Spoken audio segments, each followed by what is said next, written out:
بسم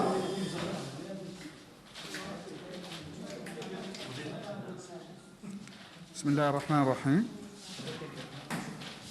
أيها المواطنون الأعزاء، أيها الصحفيين، مرحبا بكم في نقطتكم الصحفية اليوم، والتي تتميز بتسجيل 64 حالة جديدة، 35 حالة شفاء، ونأسف لتسجيل 6 حالات وفاة، من بينها حالتان مجتمعيتان، هما شخصان توفيا قبل الوصول إلى المستشفيات، ونترحم على أرواح كل هؤلاء الشهداء، ونرجو لذويهم الصبر والسلوان. وهكذا يكون عدد الحالات التي تم تسجيلها في البلد وصل اليوم إلى 947، مع 104 حالات شفاء و49 حالة وفاة. ومن بين هذا العدد 794 حالة لا زالت تحت الرعاية الآن، منها 52 لديهم أعراض خفيفة، و7 حالات لديها أعراض متقدمة.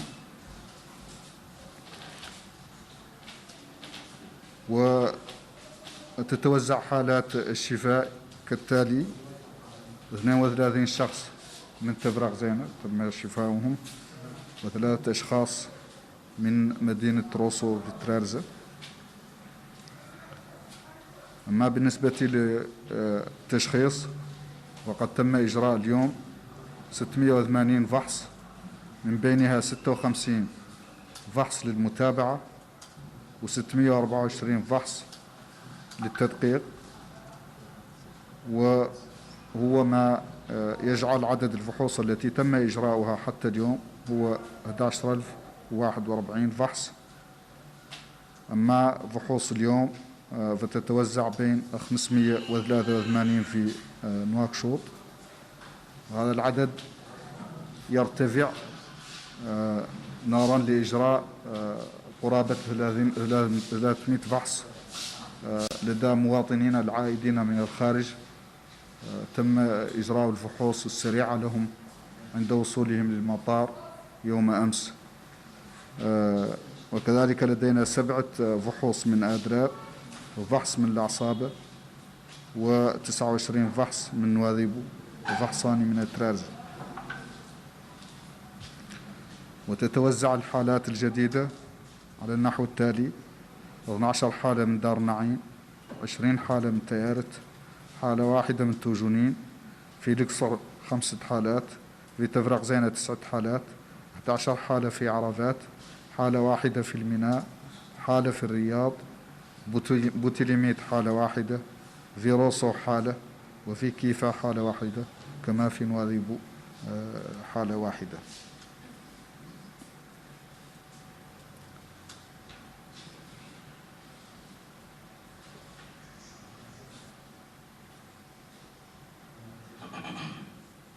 Chers citoyens, chers journalistes, bienvenue dans votre point de presse quotidien sur la situation épidémiologique du Covid-19 dans notre pays, qui se caractérise aujourd'hui par l'enregistrement de 64 nouveaux cas et de 35 guérisons. Nous déplorons 6 décès qui se sont produits au cours des dernières 24 heures, dont 2 avant l'arrivée aux structures hospitalières. Rahmatullahi alayna wa alayhim. Ainsi, le nombre total de cas enregistrés dans le pays a atteint 947 cas, dont 104 cas de guérison et 49 décès. 794 cas encore suivis dans les structures de santé ou au niveau communautaire. Parmi ce nombre, 735 ne représentent pas du tout de signes. 52 présentent des signes légers, alors que 7 personnes quand même représentent des signes d'infection avancés. On espère qu'ils seront guéris tous.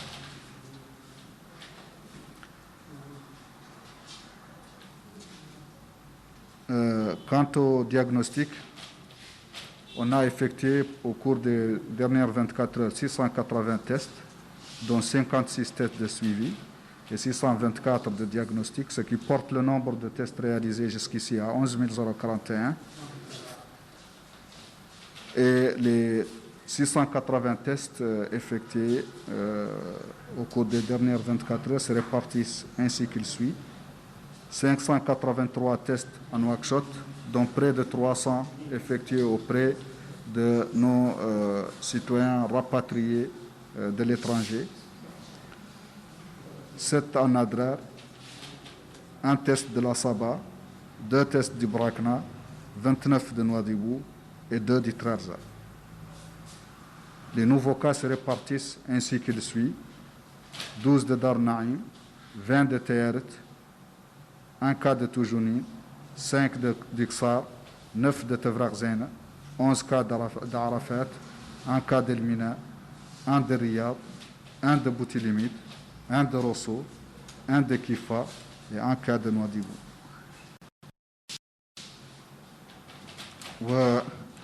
وأريد هنا أن نتحدث عن المعالم العامة لاستراتيجية الوزارة في الوقت الراهن.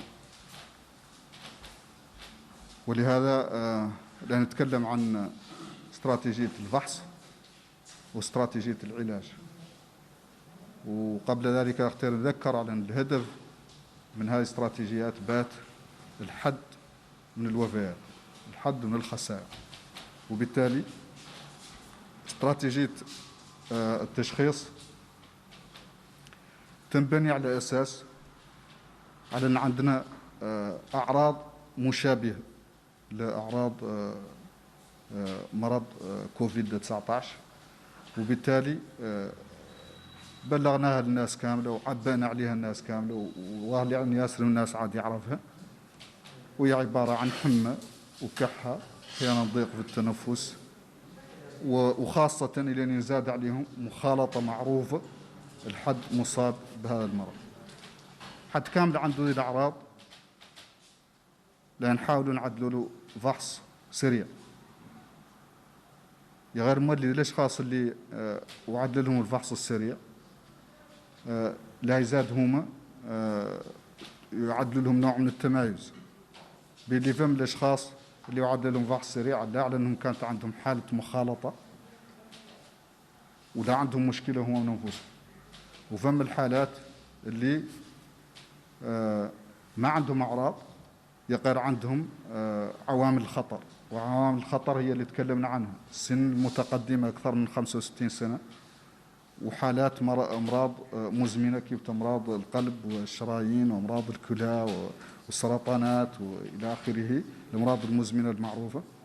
إذن حد ما عنده أعراض يقر عنده هذه المخاطر اللي يمثل الأولوية الثانية اللي نعود عنده إصابة قد تتعقد. وفم الحالات المستعجلة اللي هي الحالات اللي الناس الرواقيج يعودوا عندهم أعراض وعندهم في نفس الوقت معالم الخطر، وهذا يعد لهم الفحص السريع. ولين يجي إيجابي الفحص السريع لا يمشى شغل المستشفيات. طبعا لأنه يعدل الفحص السريع لا يعدل لهم الفحص التأكد، لا يقبل منهم عينة الفحص التأكد. يقر بين مع توخى عينة الفحص التأكد لا يمشى شغل المستشفيات، ولا يعودوا تحت الرعاية في المستشفيات لعل لا قدر الله يحتاجوا لعناية خاصة. ريثما تخرج النتائج لا ينداروا في منطقة مؤقتة في المستشفيات إلى أن تؤخذ النتائج. إلى أن تؤخذ النتائج تعود إيجابي موجبة لا يدخلوا في جناح كوفيد، ولين تعود سالبة طبعا لا يدخلوا في الجناح الآخر للمستشفيات. أيضا هذه الأشخاص اللي كيفتهم كيف قلت عندهم عوامل خطر وعندهم أعراض وعدل لهم فحص سريع وجاء موجب، هذو الأشخاص اليوم لا يوجهوا أيضا للمستشفيات حسب الأمراض اللي مصابين بها. حد أصلا مصاب بأمراض مرض القلب والشرايين لا يوجه لمركز أمراض القلب. وكل المستشفيات اليوم، المستشفيات العامة والمستشفيات المتخصصة كلها خصت عدد من الأسرة لأمراض المرضى كوفيد، معناها كلهم قاعد يستقبل عدد من مرضى كوفيد حسب تخصصه الأولي. هذا بالنسبة للتشخيص والعيادة، معناها توجيه، تشخيص وتوجيه المرضى. إذا بالنسبة للتشخيص لا يتعدلوا فرق متنقلة تتنقل على أساس الاتصالات اللي تجيها من 11 و55 وتوجه المنازل فيها أشخاص يحتاجوا التدخل، ولن يدخلوا يلحقوها حالات مشابهة ولا مشتبه بها، لا يعدلوا لها الفحص السريع ويعدلوا لها أيضا يقبضوا منها عينة لفحص التأكد. المؤسسات الصحية كاملة، المراكز الصحية كاملة والمستشفيات كلها زاد في إطار عملها اليومي إلين تجبر حالة لكيفتها وطارحين الأخلاق لها لين يجبروا حالة مشابهة وهم زاد لا يعدلوا لها الفحص السريع ولا يقبضوا منها عينات للفحص. بالإضافة لهذا وزارة الدفاع مشكورة بالتعاون مع وزارة الصحة لا تفتح مراكز في المدينة أيضا لاستقبال المواطنين اللي عندهم حالات ولا قد تجيهم فرق ورا الاتصال ب 1155 الاتصالات على 1155 كثيرة والفرق عددها محدود، وبالتالي لا يمكنها التجاوب مع كل شيء، وبالتالي ذم حالات قد يوجهها 1155 إلى هذه المراكز للتشخيص. إذن هاي مراكز التشخيص كاملة تعمل على الأساس أنها تبحث عن الأشخاص اللي قد يعودوا في خطر، وهم كيف قلت الأشخاص اللي عندهم أعراض غير اللي عندهم عوامل خطر، هذا هم اللي نبحثوا عنهم أول بأول.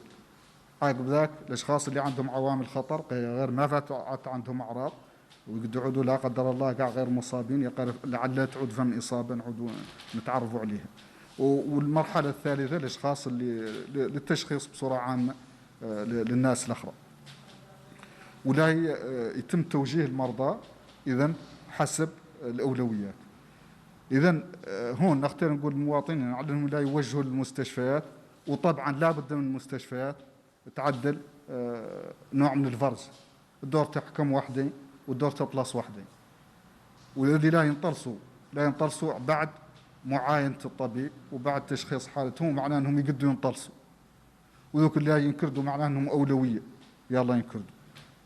هذا من جهة. هذه الاستراتيجية بدأ العمل بها شيئا فشيئا، واليوم المستشفيات عندها أسرة وعندها طواقم واللي هي مراكز التشخيص، الدور يبدأ العمل بها مستقبلا أو على ما أظن الأسبوع المقبل والله بعد قريبا الدور يبدأ العمل بها، واللي معروف على الفرق المتنقلة والمراكز الصحية والمستشفيات في إطار عملها اليومي دائما تعدل التشخيص. هذا ينضاف له بمجال التشخيص على بدأت عملية عودة الموريتانيين المقيمين في الخارج حسب أيضا ظروف خاصة حددت من طرف السلطات، وعودة هذه الموريتانيين أيضا سيصاحبها عمل من أجل الفحوص ومن أجل البحث عن حالات من بين العائدين للبلد. J'ai voulu faire quelques éclaircissements sur les grandes lignes de la stratégie du ministère de la Santé, la stratégie au moment actuel de l'évolution de l'épidémie, en deux parties, la stratégie de dépistage et la stratégie de prise en charge. Et donc, je disais que par rapport à la stratégie de dépistage, que aussi bien pour cette stratégie que pour celle de la prise en charge, l'objectif étant actuellement est de réduire autant que peut se faire le taux de mortalité. Et donc, pour ce faire, il faut qu'on cherche les cas les plus à risque de complications. Et ces cas sont les personnes âgées représentant des facteurs à risque et qui ont déjà des signes de maladie. Et donc, ça veut dire que c'est des personnes plus de 65 ans qui ont des maladies chroniques connues, soit des maladies cardiovasculaires, soit le diabète, soit un cancer, soit une autre maladie chronique. Et donc, ce sont ces personnes qui sont les plus à risque. Et donc, notre stratégie de dépistage s'oriente vers l'identification de ces personnes pour leur prise en charge en premier lieu. Le deuxième groupe, moins à risque, ce sont les personnes âgées, peut-être avec des facteurs de risque, mais sans signe d'infection, sans signe de maladie. Ils peuvent avoir d'autres plaintes, mais dans tous les cas, quand elles se présentent, des personnes comme ça, quand elles se présentent dans les structures de santé, on procédera à un test pour nous assurer qu'elles ne sont pas infectées. Et la troisième catégorie, c'est les personnes plus jeunes, sans signe d'infection, mais qui ont été en contact avec une personne infectée. Et donc, ces activités de dépistage vont se faire comme d'habitude, comme ça se fait actuellement, par les équipes mobiles, en réponse aux alertes lancées par le 1155. Bien entendu que les équipes mobiles ne peuvent pas répondre à tous les appels, toutes les alertes. Il y a aussi les structures de santé qui, dans le cadre de leurs activités quotidiennes, sont maintenant vigilantes. Tout le personnel est mobilisé, est sensibilisé et maintenant est vigilant à d'éventuels cas, c'est-à-dire les cas connus, que ce soit la fièvre, la toux et les autres signes de la maladie que le personnel de santé cherche. Et donc, dans le cadre de l'activité de routine des structures de santé, on fait le dépistage et suivant la même priorisation chez les personnes âgées avec facteurs de risque et présentant des signes en premier lieu, les personnes âgées sans risque en deuxième lieu et les personnes contacts en troisième position. L'autre site de dépistage est aussi les aéroports à l'entrée, parce qu'une opération de rapatriement des Mauritaniens à l'étranger a commencé. Et donc, dans les aéroports de Nouakchott et de Nouadhibou, on a mis en place des sites de dépistage pour les rapatrier. Et donc, le dépistage lui-même se fait avec le test rapide en premier lieu. Et quand ce test rapide est positif, on passe à un prélèvement pour la PCR. Et en attendant le résultat du prélèvement de la PCR, toutes les personnes prélevées, même s'ils ont un test rapide positif, sont renvoyées chez eux, sauf les personnes les plus à risque, les personnes âgées, les personnes présentant des facteurs de risque de comorbidité, c'est-à-dire qui ont d'autres maladies et qui présentent déjà des signes de maladie. Ceux-là, on ne peut pas les renvoyer à la maison. On va les mettre dans des zones tampons dans les hôpitaux en attendant de recevoir leurs résultats. Ils seront sous surveillance médicale et quand leurs résultats sortent, soit ils sont positifs, ils vont évoluer dans la partie Covid des hôpitaux, soit ils sont négatifs. Dans tous les cas, ils vont évoluer dans l'autre partie de l'hôpital parce qu'ils ont besoin de soins. Voilà, en quelques mots, la stratégie développée par le ministère de la Santé, qui a commencé déjà à fonctionner dans la plupart de ces points. Elle va être renforcée par des sites d'accueil qui seront mis en place par la santé militaire en partenariat avec le ministère de la Santé pour renforcer les capacités de dépistage et d'identification vraiment des personnes qui pourraient avoir besoin d'assistance en urgence. Ceci étant dit, je vous remercie et à demain.